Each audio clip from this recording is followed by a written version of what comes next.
신대래 논문 통계 분석 연구원입니다.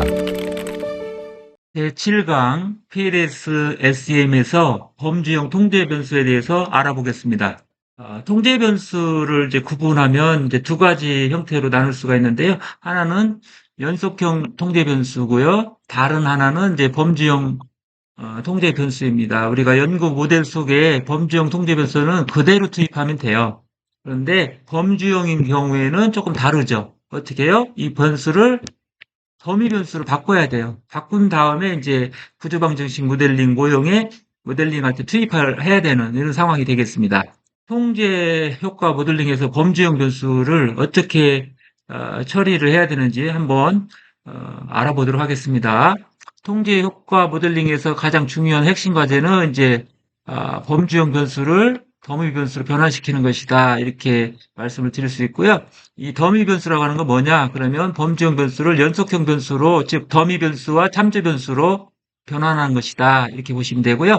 여기서 더미 변수는 뭐냐? 그러면 참조 변수와 비교 대상이 되는 변수 이렇게 보시면 되겠습니다. 그래서 우리가 범주형 더미 변수를 이제 가지고 이제 범주형 변수를 만들면 우리는 항상 참조 변수하고 이제 비교하는 거예요. 더미 변수를. 그래서 더미 변수와 참조 변수를 비교하기 위한 목적으로 또 이렇게 사용이 되고, 또 통제 효과 모델링에서는 이제 변수를 통제하기 위한 목적으로 이제 사용이 되는 거죠. 우리가 왜 그러면은 범주형 변수를 이렇게 더미 변수를 바꿨냐? 그거 다시 정리하면 뭐예요? 더미 변수를 예를 들면 뭐예요? 더미 변수 이렇게 돼 있죠? 더미 카테고리, 그리고 참조 변수를 뭐라고 했어요? 레퍼런스 카테고리 이렇게 했는데, 결국은 뭐예요? 변화시킨 이유는 더미 변수하고 참조 변수를 비교, 이 컴패리슨을 하면서 어떤 독립 변수가 종속 변수에 미치는 영향을 이제 분석하기 위한 목적으로 이제 우리가 더미 변수를 만드는 것이다. 이렇게 보시면 되겠습니다. 더미 변수를 만드는 이제 그 방법은 크게 이제 이분형 변수와 3수준 이상의 변수로 이제 구분해서 이제 살펴볼 수가 있습니다. 이에 대해서 뒤쪽에서 더 자세하게 알아보도록 하겠습니다.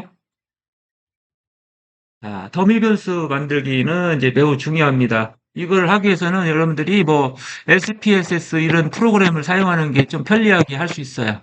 SPSS 29 버전이 지금 나와 있는데, 이런 이제 프로그램을 사용해서 여러분들이 더미 변수 만들기를 하시면 좋을 것 같아요. 그래서 예를 들어서 이런 식으로 할 수 있죠. 남자는 1로 코딩을 했는데, 이거를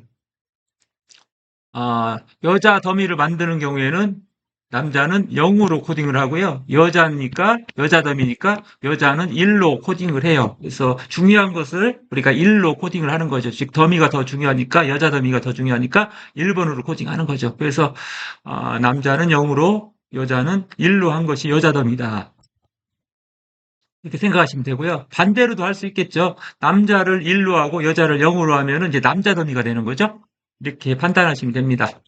그리고 이제 3수준 이상일 때 이제 더미 변수 만들기인데, 3수준 예를 들면 이제 성인을 3개로 구분해요. 청소년과 성인과 노인으로 이제 구분할 수가 있는데, 이런 경우에는 우리가 레벨이 지금 3개잖아요. 3개면 항상 마이너스 1을 해야 돼요. 더미 변수 만들 개수는 그래서 2개가 돼요. 더미 변수 2개고, 그럼 나머지 1개는 뭐가 돼요? 이게 더미 변수고요. 더미 변수가 되고, 나머지 1개는 뭐가 되냐면 이제 참조 변수가 되는 거죠. 참조 변수. 이렇게 되는 겁니다. 그래서 예를 들면 지금 청소년 더미는 어떻게 돼요? 청소년은 자기는 1이 되고 나머지는 이제 성인 더미는 0이 됐어요. 이렇게 한 거고요.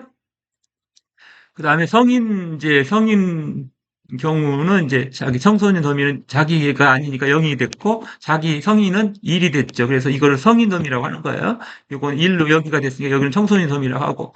그 다음에 이제 이게 두 개가 바로 이제 더미 변수 이제 만든 것이고요. 노인은 어때요? 청소년 더미도 0으로.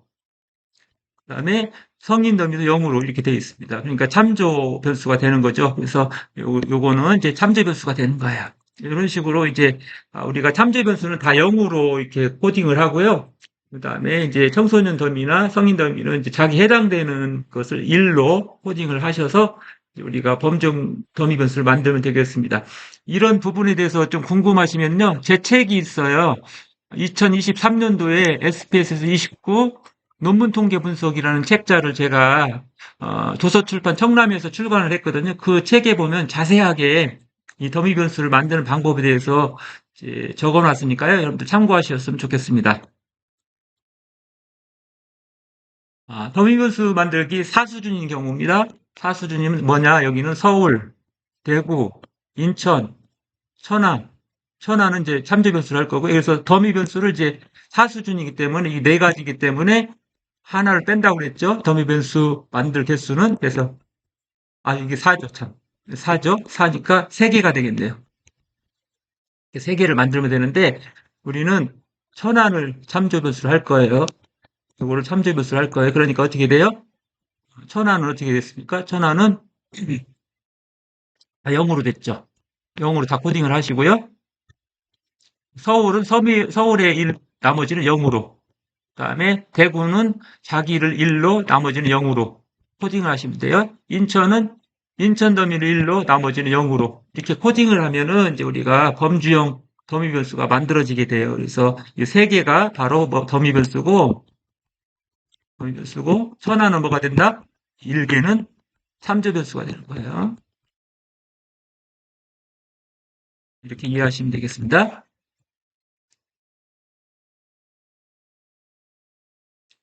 우리가 이제 통제 변수를 이제 설정할 때 범주형 통제 변수는 어떻게 하느냐, 그거를 살펴보겠습니다. 그림 3-2는 뭐냐, 그러면 이 성별이 이제 범주형 통제 변수인데 남자 더미를 만들었다는 거예요. 남자를 1로 했고 여자를 0으로 코딩했다는 얘기죠. 이 경우인데 설정을 어떻게 하느냐, 우리 구조방정식 PLS SM을 사용할 때 만약에 이것이 매개 변수에도 영향을 미치고 종속 변수에도 영향을 미치면 이렇게 두 가지를 연결하는 거예요. 이렇게 화살표가 나가죠. 우리 통제 변수에서 해당 뭐 매개변이든 종속변이든 이렇게 이제 화살표를 나가는 쪽으로 이렇게 표시해 주면 되겠습니다. 예시 2번입니다. 예시 2번. 범주형 통계 변수 수준이 2일 때 마찬가지예요. 여기도 이제 방금 전에는 여기까지 영향을 미친다고 보고 통제를 했는데 지금은 이제 종속 변수에만 이제 성별 더미 변수를 이제 통제하는, 즉 남자 더미죠. 남자 더미를 이제 종속 변수에 통제하는 이런 이제 모델링이 되겠습니다. 이 경우는 어떤 거죠? 예시 3인데 예시 3은 여기에 이제 교육 학력이죠. 학력을 이제 참조 변수는 초절로 했어요. 초절로 했기 때문에 이제 참조 변수라고 생각하시면 되고, 우리는 세 개의 더미 변수가 만들어졌어요. 그래서 초절을 뺀 중졸, 대졸, 고졸이 되는 거죠. 이 범주형 통제 변수들이 이제 어디에 영향을 미치는 거예요?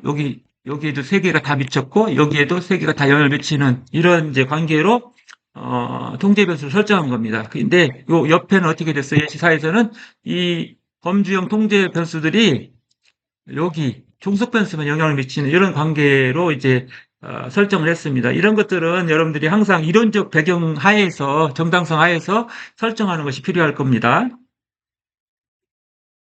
그리고 이제 연속형 변수가 나왔어요. 이제 연속형 통제 변수일 때 우리가 우리 구조분정식 통제 효과 모델링을 하는 방법이에요. 예를 들어서 연속형이면 A 측정할 때 만으로 물어봤을 거예요. 만 몇 세냐? 뭐 이렇게 물어봤으니까 연속형이잖아요. 연속형은 더미 변수 바꿀 필요가 없잖아요. 바로 연결하면 돼요. 만약 여기에 영향을 미친다, 영향을 미치면 두 개 다 연결하고요. 종속 변수에 영향을 미친다 그러면은 종속 변수만 연결하면 되죠. 연속형 변수를 이렇게 통제하면 되겠습니다. 그 다음에 이제 혼합형이 나올 때요. 통계 변수가 연속형도 있고 또 혼합형도 있고, 범주형도 있을 때, 이게 혼합형이죠? 이런 두 가지 상황이 다 벌어졌을 때 어떻게 할 거냐. 근데 여기는 이제 간단한 성별 더미 변수, 남자 더미를 연결했고요. 그다음에 여기는 연속형 변수예요. 나이죠. 만 몇 세 이렇게 물어봤을 거예요. 이렇게 통제를 할 수가 있습니다. 그리고 이제 또 다른 좀 예로 이제 또 이쪽까지 통제한 경우죠. 이렇게 젠더가 남자 더미가 이제 세대 통제를 설정했고, 그다음에 연령, 이게 범주형, 이게 연속형이네. 연속형이고 이게 범주형이죠. 두 개 다 여기다 연결하고 또 종속 변수도 다 연결한 이런 방식으로 이제 투입을 한 것을 확인할 수가 있습니다. 이제 마지막이죠. 이제 통제변수 혼합형 변수일 때 우리는 이쪽에도 영향을 미칠 수 있지만 여기는 지금 영향을 미치는 것을 통제를 안 했어요. 다만 이제 우리가 학력 교육 여기죠. 학력 더미를 세 개로 만들었는데 이 세 개를